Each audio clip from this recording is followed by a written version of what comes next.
Apollo 8, this is Houston. It's a good picture of the horizon. We can't see many terrain features as yet.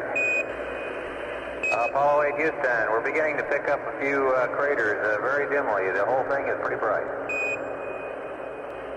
Roger, there's not much definition up here either on the horizon. We're now approaching the craters C and Massive.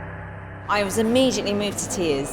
My daughter said to me, "Why are you crying?" I said, "I'm not crying, I'm just humbled." It was very cool because it was really big and you could lie underneath it and have photos where you hold it. You come off the busy street and everyone just stops and there's like a sense of stillness as it's spinning around really slowly. I just felt really proud in a weird way as well. All of your senses are involved. It was amazing. You come from normal life and then you get this little glimpse of something behind the door and then you walk into this amazing dark room. My name is Luke Jerram and I'm the artist behind the Gaia Earth artwork.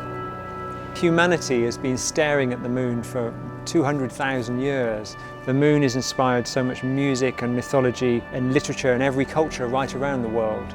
Whereas it's only been 50 years that humanity has been able to see our planet Earth from space as a blue marble floating in the blackness of space.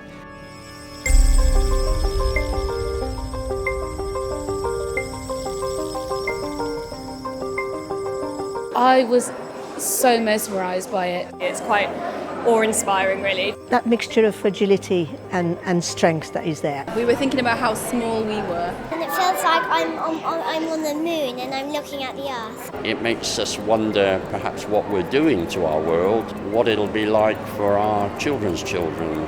It's probably the first time that my son has seen the world in that sort of context. He doesn't understand yet, but he will one day. It makes you feel very small. I think we need to save the world.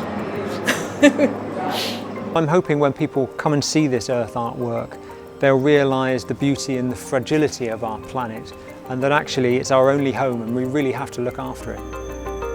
We don't have time to sit on our hands as our planet burns.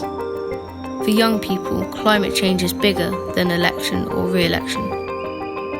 It's life or death.